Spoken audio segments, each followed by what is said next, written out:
এই বিড়ালকে কখনো আপনারা কষ্ট দিবেন না, বিড়ালকে আদর করবেন, বিড়ালকে ভালো মতো পোষবেন। বিড়াল যদি কোনো জাতির জন্য দোয়া করে, কোনো গৃহস্থর জন্য দোয়া করে, ওই সংসারের মধ্যে উন্নতি শুরু হয়ে যায়।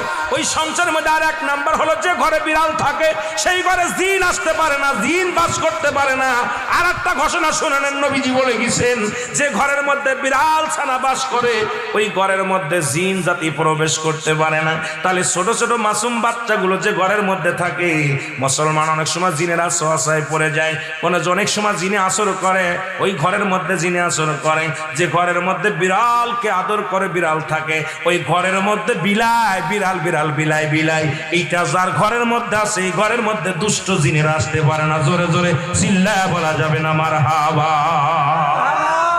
একবার নবী সুলাইমান আলাইহিস সালাম শুনতে পাইলেন পাশের বাড়িতে একটা কুকুরকে কষ্ট দিয়ে বিষ